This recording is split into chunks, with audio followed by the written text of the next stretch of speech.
Les plaintes concernant la qualité de la peinture, l'assemblage des éléments de carrosserie ainsi que la qualité du chrome sont nombreuses. Si le pare-choc avant n'est pas bien ajusté à l'aile, cela ne signifie pas que la voiture a été impliquée dans un accident. Le fait est que pour la décoration extérieure de la voiture, le constructeur a utilisé des clips faibles et du plastique dur, sujet à déformation en raison des changements de température. Parfois, il y a une violation de l'intégrité de la peinture au niveau des joints des parties de la carrosserie, mais même aux endroits où la peinture est écaillée, la carrosserie résiste assez bien aux assauts de la maladie rouge. La gamme de groupe motopropulseur Chevrolet Cruze en comprend naturellement deux.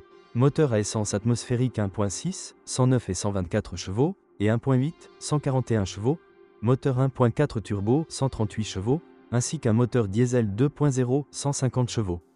Le moteur 1.6 est bien connu de nombreux passionnés de voitures de la Chevrolet Lachetti. Il est considéré comme le plus fiable et sans problème. Parmi les petites choses désagréables que rencontrent les propriétaires, on peut noter l'apparition de dépôts de carbone sur les soupapes, à la suite desquels les soupapes peuvent se suspendre. Au fil du temps, sur tous les moteurs, de l'huile commence à s'écouler sous le couvercle de soupape.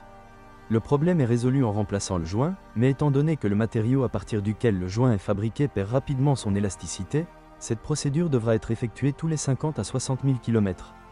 De plus, avec le temps, les couvercles de soupape peuvent se desserrer. Cela est assez facile à vérifier. Vous devez dévisser les bougies d'allumage et vérifier la présence d'huile dans les puits de bougies. Un autre problème que rencontrent très souvent les propriétaires de voitures équipées d'un moteur 1.6 est le moteur qui cale au ralenti. La raison de cette fonctionnalité n'a pas été identifiée. Sur certaines voitures, le problème peut être résolu en reflasheur et en nettoyant le papillon des gaz.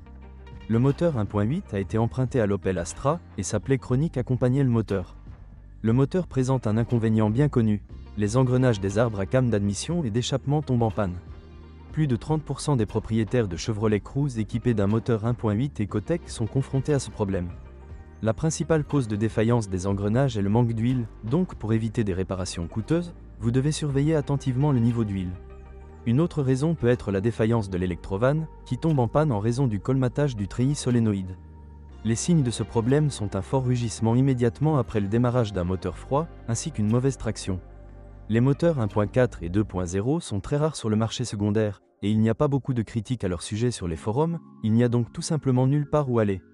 Obtenir des statistiques. La seule chose que l'on puisse dire du moteur diesel, c'est qu'il est le plus dynamique de la gamme, accélération de 0 à 100 en 9,4 secondes, et le plus économique, consommation moyenne de 5,5 à 6,5 litres au 100. La consommation de carburant des moteurs à essence en cycle urbain est de 10 à 14 litres au 100, sur autoroute, environ 7,5 litres au 100 km. Les types de boîtes de vitesse suivants étaient disponibles pour la Chevrolet Cruze, manuelle à 5 et 6 vitesses, ainsi qu'une boîte automatique à 6 vitesses avec changement de vitesse manuel. Les deux transmissions peuvent difficilement être qualifiées de problématiques, mais des problèmes mineurs surviennent néanmoins. Une transmission manuelle produit parfois un bourdonnement désagréable, et des problèmes avec la butée de débrayage sont également possibles. De nombreux propriétaires ont déjà subi un choc lorsqu'une transmission manuelle se bloque à grande vitesse. La raison en est une bague en plastique effondrée dans le mécanisme de commutation. Le problème est éliminé à moindre coût et pour longtemps. Il y a encore quelques problèmes avec la transmission automatique.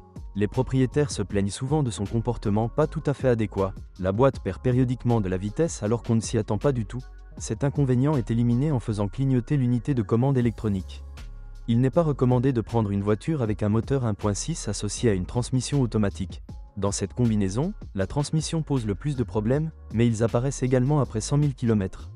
La suspension de cette voiture peut difficilement être qualifiée de peu fiable, mais comme cela arrive souvent avec les voitures d'occasion, il arrive un moment où apparaissent toute une série de petites choses qui dérangent les propriétaires. Le plus courant d'entre eux est le cliquetis de la suspension dans les stands. La source des bruits désagréables sont les jambes de force des amortisseurs. Ce problème est présent non seulement sur ce modèle, mais aussi sur d'autres modèles des sociétés Chevrolet et Opel. Le cognement apparaît entre 15 et 20 000 km et la cause de ce cognement est la vanne de dérivation. La durée de vie n'est pas très différente de celle des autres voitures de ce segment, et vous devrez investir dans cette unité tous les 60 à 80 000 km, en fonction des conditions de fonctionnement et du style de conduite. La première chose à laquelle vous devrez faire face lors du choix. Une Chevrolet Cruze d'occasion est en effet parce que beaucoup de ces voitures servaient dans des flottes de taxis, en particulier les voitures équipées d'un moteur 1.6. Dans ces voitures, le volant, les sièges, les pédales et le pommeau de levier de vitesse sont généralement remplacés par des neufs, et si vous trouvez une voiture avec un kilométrage de 60 000 km ou plus avec un état intérieur idéal, la probabilité que le kilométrage ait été modifié et les pièces intérieures ont été changées à 99%. Et peu importe comment ils vous prouvent qu'ils ont utilisé la voiture avec précaution, qu'ils l'ont conduite uniquement jusqu'à la datcha, sachez que ce sont toutes des astuces des revendeurs.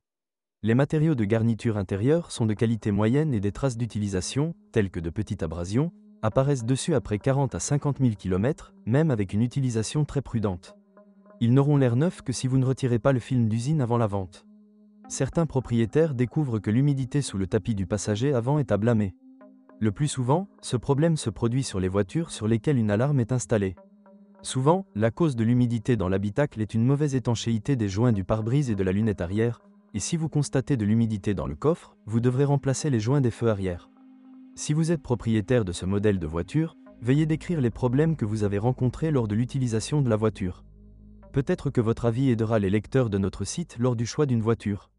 Bonjour les amis, vous cherchez une voiture d'occasion, vous devez prêter attention au site web carm.pro. Carm.pro est grand catalogue de voitures, moteurs, boîtes de vitesse. Et le meilleur, c'est que vous pouvez trouver des informations sur les pannes de n'importe quelle pièce. Complètement gratuit. Allez sur le site web carm.pro et découvrez tous les éventuels points faibles des voitures d'occasion.